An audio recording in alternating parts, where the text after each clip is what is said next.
Bonjour et bienvenue sur Village BIM. Pour ceux qui n'ont pas pu assister à l'événement Batimat et bien sûr à nos présentations sur le stand Autodesk, nous vous proposons quelques enregistrements. Et notamment celui-là concerne le BIM pour la rénovation.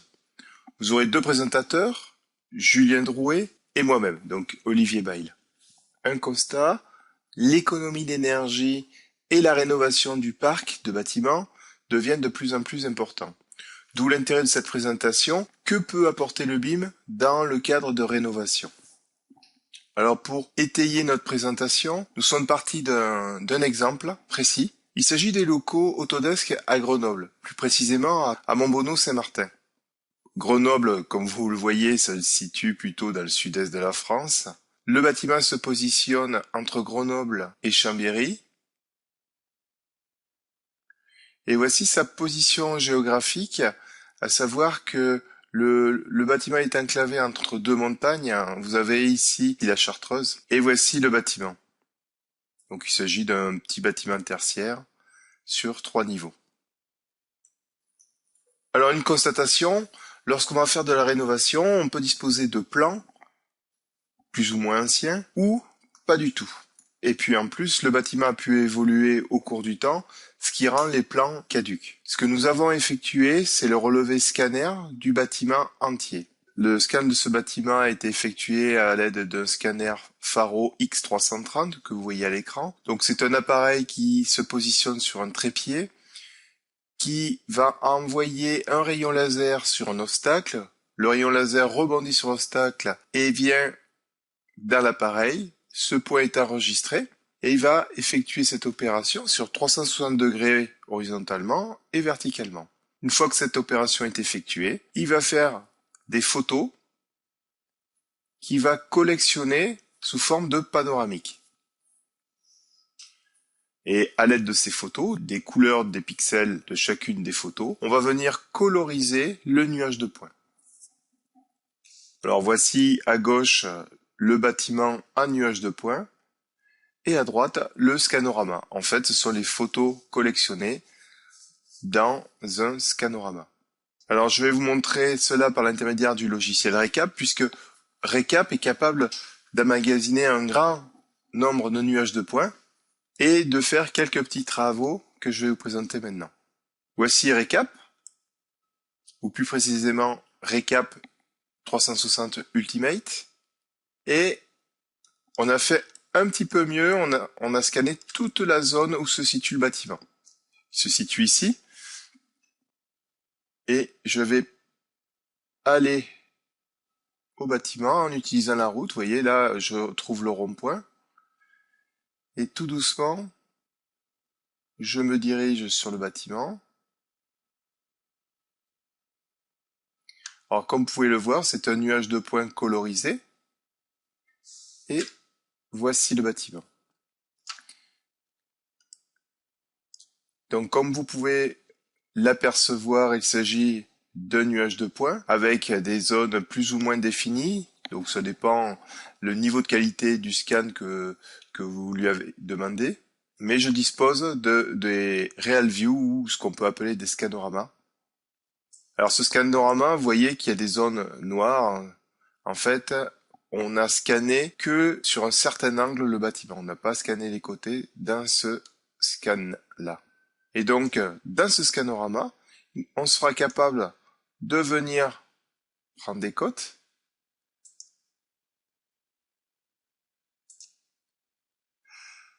réaliser des annotations,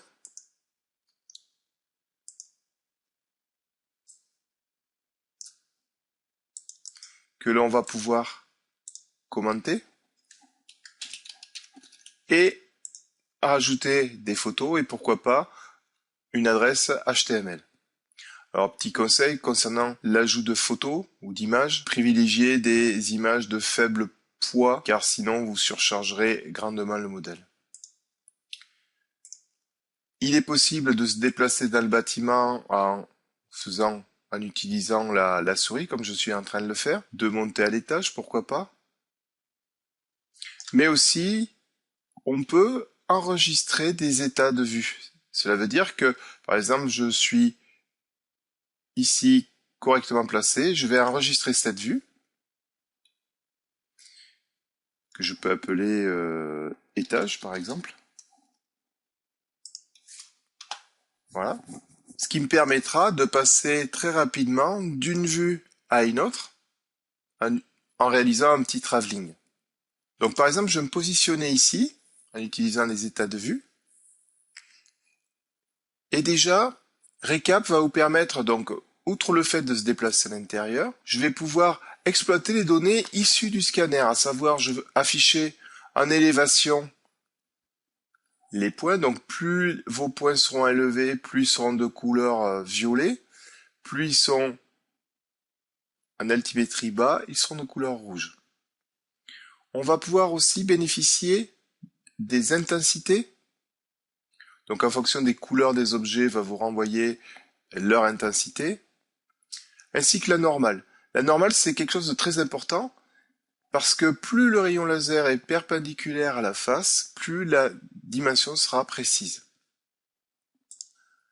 Toujours, vous avez vu tout à l'heure, j'ai pu réaliser des cotations sur le scanorama, mais il m'est tout à fait possible de réaliser des cotations dans ce nuage de points. Par exemple, si je veux mesurer une distance en distance Z, par exemple, je vais prendre le plafond, et là, vous voyez, je sais exactement la distance verticale qui sépare le plafond du sol. Il me suffira de cliquer pour avoir cette dimension-là. Dans mon explorateur d'objets, cette dimension est enregistrée, comme vous pouvez le voir ici, et je peux à tout moment venir la cacher ou la sélectionner. De la même façon, il me sera possible de mesurer des angles entre différents plans, notamment entre cette cloison et le sol. Vous remarquez que j'ai 89 degrés,69. Recap aussi va permettre de nettoyer ce nuage de points. Donc si je me déplace au rez-de-chaussée, donc par exemple je vais venir cliquer sur cet état de vue déjà enregistré. Donc vous voyez, c'est beaucoup plus rapide pour se déplacer. Je vais pouvoir sélectionner des points dont je veux extraire le plan. Une fois que les points qui appartiennent à ce plan sont sélectionnés, je peux jouer sur la profondeur de sélection et l'enregistrer en lui donnant un nom. Une fois que l'enregistrement de cette zone sera réalisé, il va y affecter une couleur. Et ici, dans mon gestionnaire de région, je vais pouvoir cacher cette zone ou la verrouiller. Bien sûr, je pourrais changer sa couleur. Et donc, le but d'avoir verrouillé ces points qui appartiennent à ce plan, si par exemple je veux supprimer le fauteuil qui est ici, il me suffira de me positionner dans une vue adéquate et sélectionner par exemple un type de sélection de type trajet. Après un double clic, il va sélectionner les points qui appartiennent à l'objet, comme vous pouvez le voir ici. Il suffira de lui donner un nom. Et une fois qu'il est enregistré, je vais pouvoir venir cacher ces points qui appartiennent à ce siège. Alors vous apercevez le siège, en fait c'est pas tout à fait le siège, c'est l'ombre projetée du siège sur le sol. Voilà. Mais le nuage de points appartenant au siège a bien été, non pas supprimé, mais caché. Il sera possible de supprimer les points appartenant au siège en cliquant sur la croix. Et vous allez réaliser cela, donc en nettoyant le bruit ou les artefacts que vous disposez dans le nuage de points. Donc comme vous pouvez le voir, ça peut être un travail plus ou moins fastidieux, suivant le nombre de bruits que vous avez dans votre modèle. Donc le conseil que je peux vous donner, c'est lorsque vous scannez l'objet, le bâtiment, il faut, je dirais, le faire quand il y a le moins d'objets en mouvement entre le scanner et l'objet, et aussi protéger le scanner, parce que le scanner a un certain prix. Donc voilà ce que je voulais vous montrer sur Recap. Maintenant, la phase suivante, c'est de se servir de ce nuage de points pour modéliser le bâtiment. Et donc, ici, j'ai réalisé une vidéo qui vous permet d'apprécier un petit peu comment on peut réaliser ce travail. Donc, voici, j'importe le nuage de points dans le logiciel Revit. Je me mets en vue de côté, la vue Est, et je vais positionner les différents niveaux sur les niveaux du bâtiment. Bien sûr, on va pouvoir faire des déplacés, des copier. Comme mon bâtiment, il n'est pas orienté vis-à-vis de la verticale et l'horizontale en vue planaire, je vais les tourner d'un certain degré. Ici, j'utilise une boîte pour me permettre d'afficher uniquement le nuage de points qui m'intéresse, donc en l'occurrence le bâtiment. Et je vais me positionner pour pouvoir connaître la largeur de mon mur.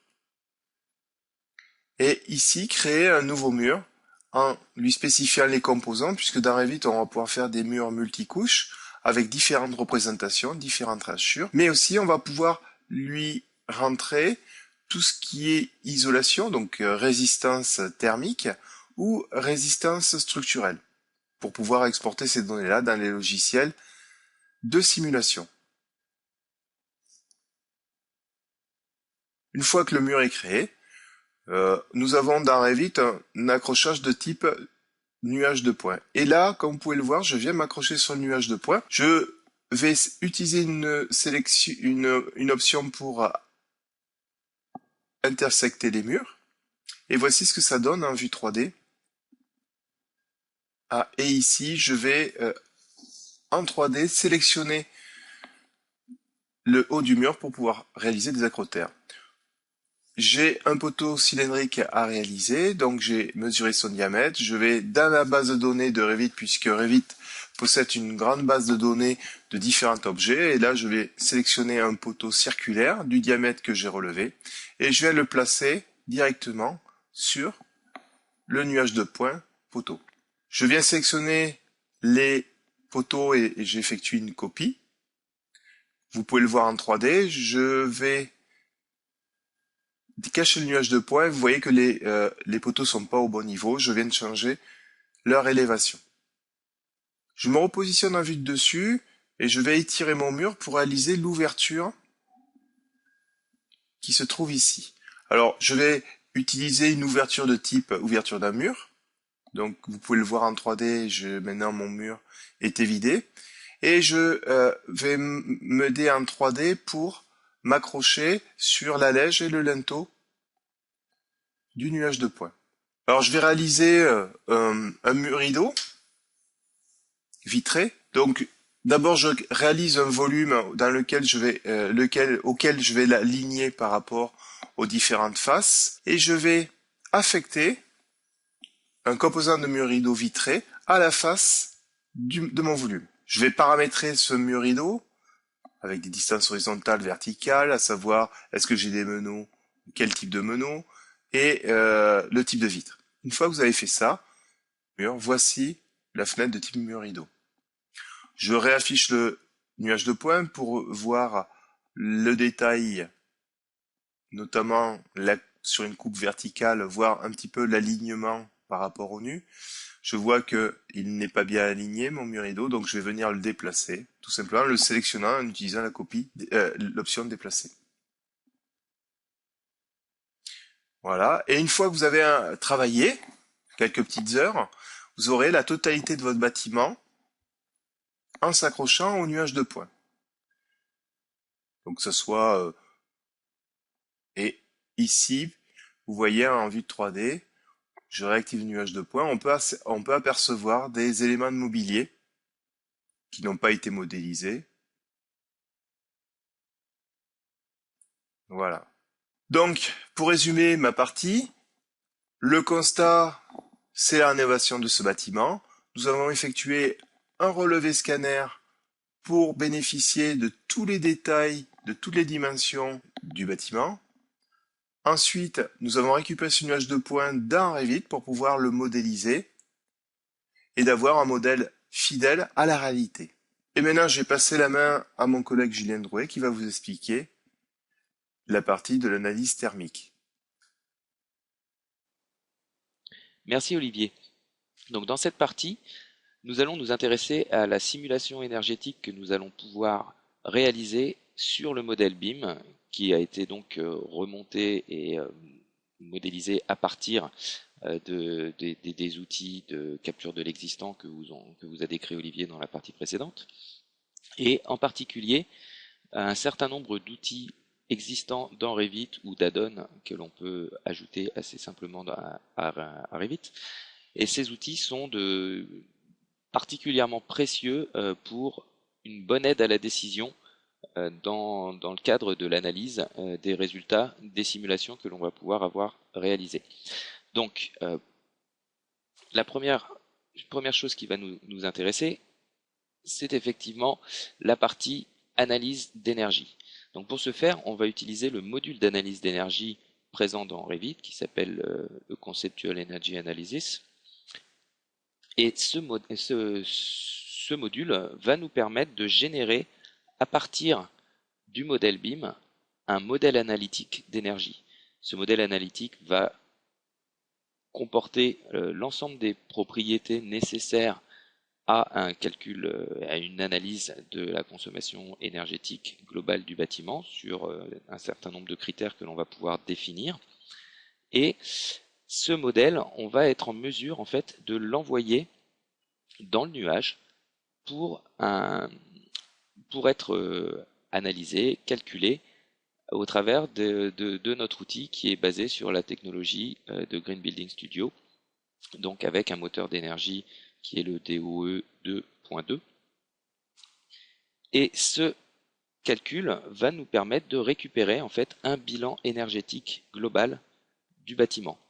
Donc on a la possibilité de choisir quels sont les paramètres que l'on veut étudier, que l'on va voir apparaître dans ce calcul. Il est très important de garder à l'esprit que ce qui va nous intéresser dans ce cas de figure, ce n'est pas les résultats absolus obtenus par cet outil d'analyse, c'est-à-dire que savoir précisément quelle est la quantité d'électricité, par exemple, qui sera consommée sur une année compte tenu des caractéristiques du bâtiment, on va obtenir effectivement un résultat, mais ce résultat ne sera pas forcément ce qui va nous intéresser le plus. Ce qui va plutôt nous intéresser, c'est en fait de soumettre plusieurs variantes, plusieurs possibilités que l'on va avoir étudiées dans le projet, et ensuite de comparer quelle est la plus pertinente, quelle est l'option qui amène le plus de gains et la version en fait la plus performante du bâtiment. L'intérêt de cet outil va être de pouvoir compiler dans un même rapport les différentes versions pour pouvoir immédiatement comparer en fait les résultats obtenus. Donc, ce module d'analyse d'énergie nous permet d'abord d'avoir un résultat, une première approche sur le bilan global de consommation énergétique, de consommation d'énergie fossile, de consommation d'énergie électrique, donc avec un certain nombre de résultats visuels. Puis, on va pouvoir compléter cette analyse avec d'autres types d'analyses, en particulier l'analyse des apports solaires. Alors pour pouvoir faire cette analyse, toujours sur notre modèle, nous allons utiliser le plugin Solar Analysis, qui est disponible euh, depuis récemment d'ailleurs dans l'Exchange App d'Autodesk. Et ce plugin en fait va nous permettre de déterminer quelles sont les zones qui reçoivent le plus de soleil, quelles sont les surfaces. En fait, on va sélectionner les différentes surfaces que l'on veut étudier et analyser, et le plugin va être capable de nous définir la quantité de lumière solaire que reçoit chacune des faces qui seront sélectionnées, ce qui va nous permettre naturellement d'identifier les zones du bâtiment les plus ensoleillées. Alors là encore, on va disposer d'un certain nombre de paramétrages possibles et différentes solutions pour afficher le résultat. Donc on va pouvoir obtenir un résultat sur des valeurs moyennes ou afficher les cumuls sur la période considérée, ou toujours sur la période considérée, pouvoir afficher plutôt les pics. Donc l'intérêt de cette de cette analyse va être tout simplement de pouvoir définir quelles sont les zones qui reçoivent le plus de soleil et donc quelles sont les zones qui soit devront être renforcées d'un point de vue isolation pour permettre de garder une certaine fraîcheur dans le bâtiment, ou à l'inverse, les zones euh, qui sont peu éclairées par le soleil, qui reçoivent peu d'énergie solaire, dans ces zones-là, peut-être qu'il faudrait envisager d'agrandir les surfaces vitrées ou de faire en sorte que euh, le, le- le peu de lumière, le peu de chaleur qui est apporté par le soleil puisse bénéficier au bâtiment. Troisième type d'analyse qui va être possible de faire, donc là c'est l'analyse d'éclairage naturel. Donc là on va utiliser le plugin qui s'appelle Lighting Analysis, qui lui aussi est disponible au travers de l'App Exchange. Et ce plugin en fait va nous permettre de choisir les différentes zones du bâtiment, les niveaux par exemple. Donc on a la possibilité de faire des sélections multiples ou de faire une analyse sur l'ensemble du bâtiment. Et l'intérêt de ce plugin va être de calculer en fait la quantité de lumière naturelle qui pénètre à l'intérieur du bâtiment compte tenu des différents ouvrants, des différentes surfaces vitrées qui existent dans le bâtiment et naturellement la géométrie du bâtiment. Donc on va être capable de voir sur une période donnée, là encore, ça peut être sur une journée, ça peut être fait sur une période beaucoup plus longue pour tenir compte des modifications de parcours de soleil sur la durée sur la durée considérée. Et donc on va être capable là aussi de déterminer quelles sont les zones à l'intérieur du bâtiment qui reçoivent le plus de lumière naturelle et donc quelles sont les zones qui vont dans lesquelles il va soit falloir renforcer l'éclairage artificiel, soit au contraire on va pouvoir l'alléger en tenant compte du fait que euh, par exemple sur une journée la pièce est particulièrement bien alimentée en lumière naturelle. Donc la pièce est parfaitement bien éclairée, auquel cas on va pouvoir avoir un apport de lumière artificielle moindre. Et donc cette étude va là aussi nous permettre de nous aider en fait dans les choix techniques d'équipements qui vont pouvoir être faits dans chacune des pièces. Donc ce qu'il est important en fait de garder en mémoire, c'est que l'objet de cette présentation était de, de partir en fait simplement d'un bâtiment existant, d'envisager de remodéliser l'ensemble de ce bâtiment à travers différentes technologies et de soumettre le modèle obtenu afin de nous aider dans le cadre d'un projet de rénovation. L'idée étant d'améliorer en fait le bâtiment existant et de choisir des axes de rénovation qui vont nous permettre d'avoir un bâtiment plus performant, plus esthétique et donc meilleur par rapport à l'existant. Donc l'ensemble des analyses qui ont pu être faites nous ont amené à faire un certain nombre de choix. Et parmi les choix qui ont été retenus, le premier a été de modifier en fait l'isolation extérieure du bâtiment dans un but d'amélioration sensible du bilan énergétique du bâtiment.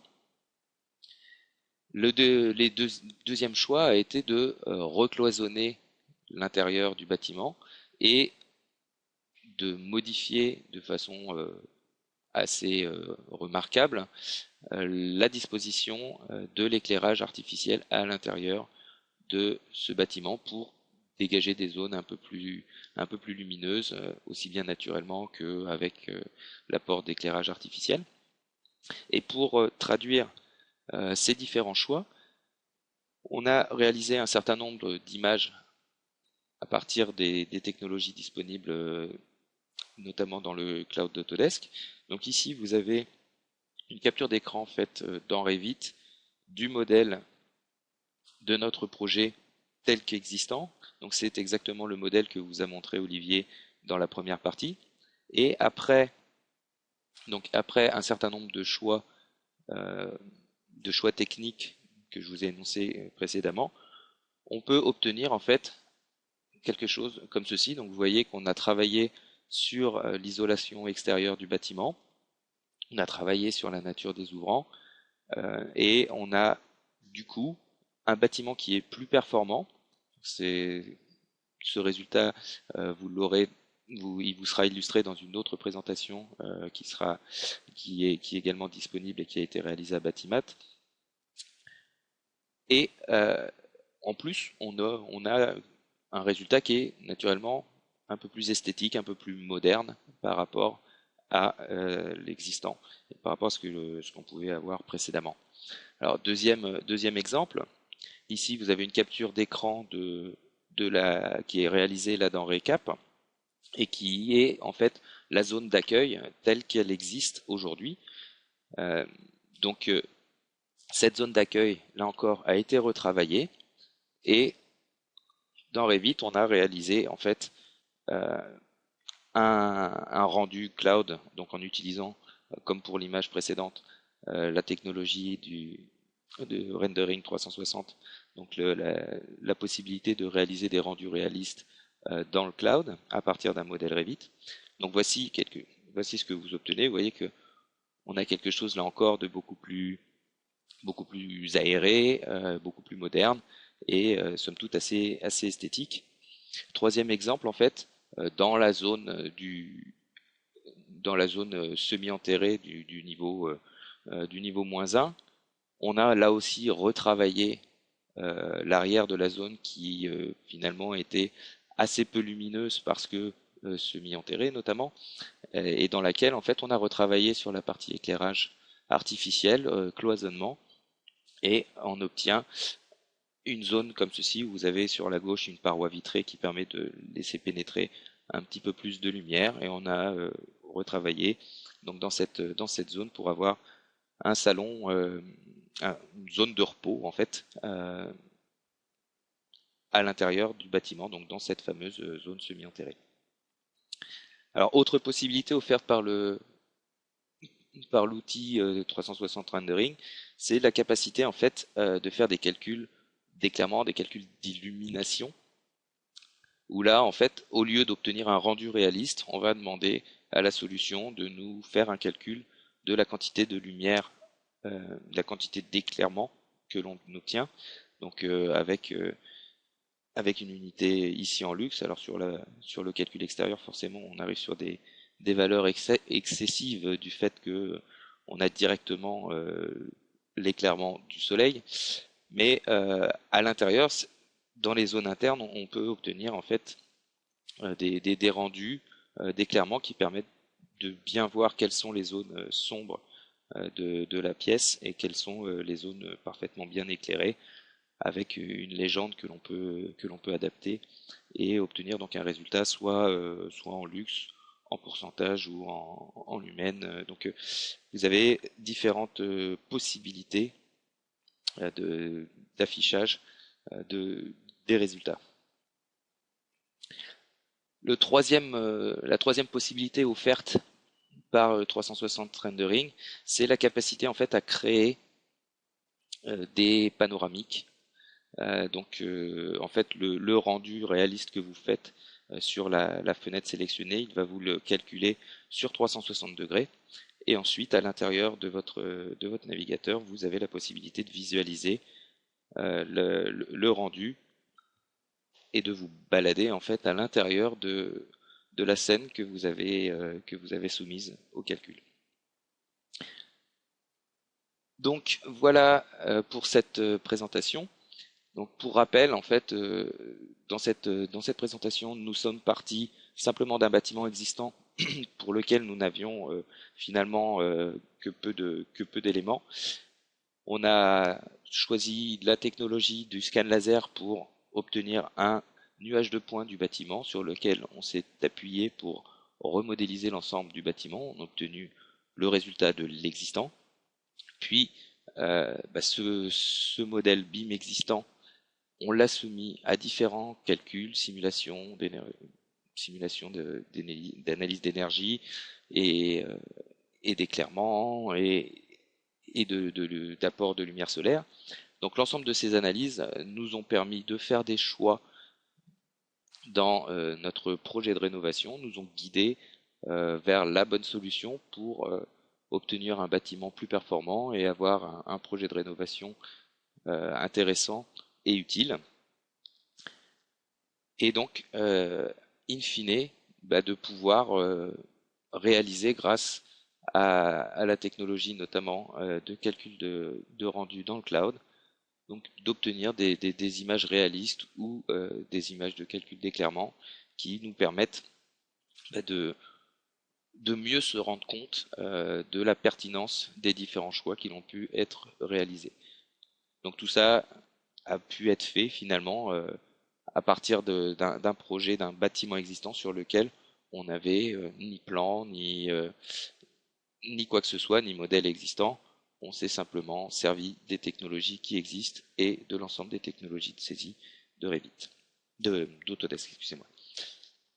Donc n'hésitez pas à venir nous rejoindre sur les réseaux sociaux, donc à venir liker notre page Autodesk France ou à suivre notre actualité sur notre compte Twitter. Et bon, il est hautement probable que vous ayez eu accès à cette vidéo via notre blog Village BIM que nous animons avec l'équipe des spécialistes techniques France. Sachez que cette équipe de spécialistes globalement anime également trois autres blogs. Un blog Géospatial Made in France qui est plus orienté sur tout ce qui est effectivement SIG, système d'information géographique. Vous avez le blog d'Emmanuel Di Giacomo, ABCD Blog, qui là aussi suit l'ensemble de l'actualité du BIM et avec sans doute un focus un petit peu plus important sur la partie architecture que ne peut le faire le Village BIM. Et Civil Made in France qui est animé par notre collègue Vincent Fredon, qui lui s'intéresse à toute la partie infrastructure. Je vous remercie pour votre attention et nous vous souhaitons une bonne journée.